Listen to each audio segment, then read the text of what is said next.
It is now my privilege to introduce to you this year's valedictorian. He is a member of the orchestra department.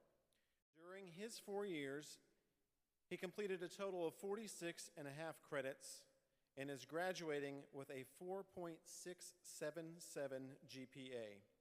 He will be attending the University of Florida. Please welcome and congratulate Calum Muldoon.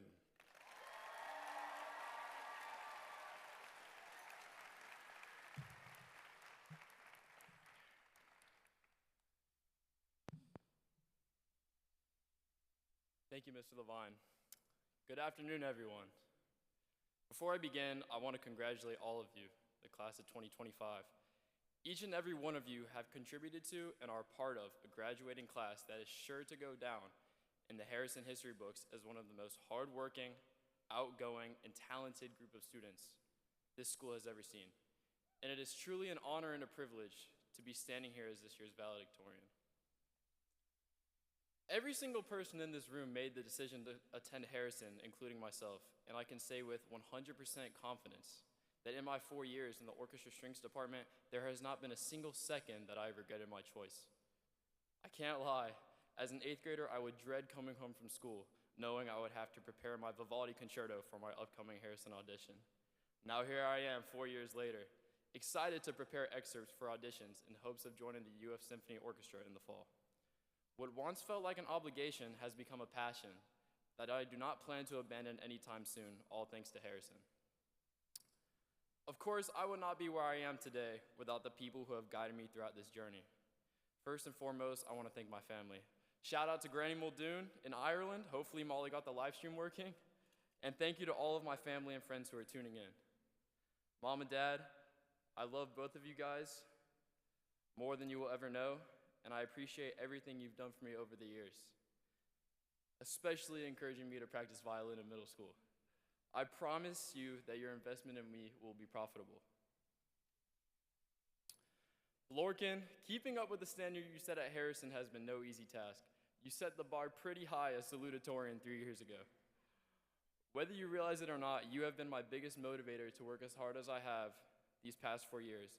And trying to match your example is a big part of why I am standing up here giving this speech today. Davik, you inspire me every day. You have taught me to never take anything for granted, and you always manage to make me laugh. I will be expecting a minimum of 3 phone calls from you each day once I move to Gainesville, all right? I also want to thank the amazing teachers whose unwavering dedication to my education, both musical and academic, is a large part of why I am at this podium today. I am not sure when I will feel another rush like the one I felt after nailing the runs in the 4th movement of Tchaikovsky's String Serenade under the baton of Mr. Davis, or like the one I felt after locking into the groove and accenting the most unorthodox beats and making the unaccented notes much quieter while performing Guaracha with Mr. Lambert.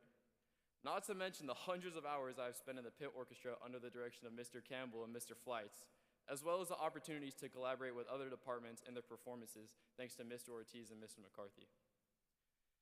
In addition to Harrison teachers and administration, I want to give a humongous thank you to the many teachers and coaches on the Lakeland side of campus that have contributed to my growth as a student and an athlete.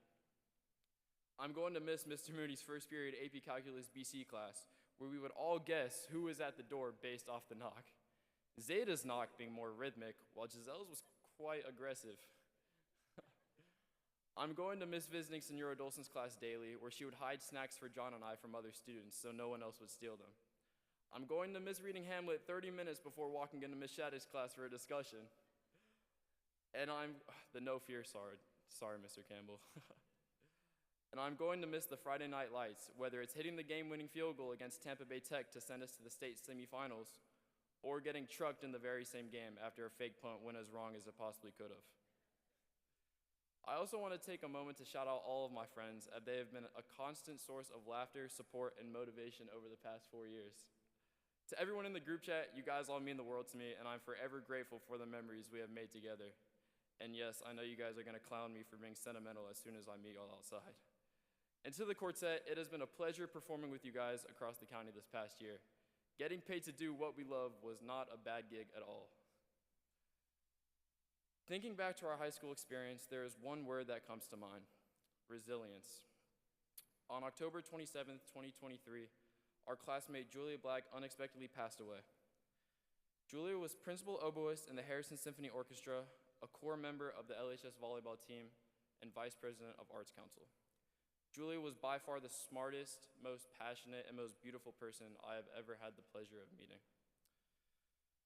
Following her passing, I was overwhelmed with immense sadness and grief, as were a lot of you. All hope seemed lost, and I felt that my life lacked any purpose.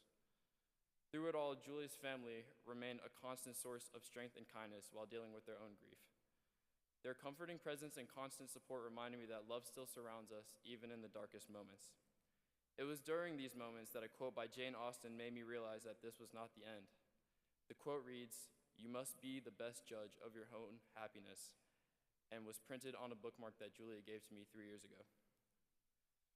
Losing Julia taught me that resilience is not about bouncing back right away. It's about showing up even when it hurts. It is about leaning on each other, growing through the pain, and honoring the ones we have lost by living fully and intentionally. In each of our own unique ways, this is exactly what the class of 2025 has done. We have continued to prosper through adversity, and we have all become stronger because of it. As we move on to the next chapter of our lives, I hope we will all carry with us Julia's memory and honor her by being the best that we can possibly be.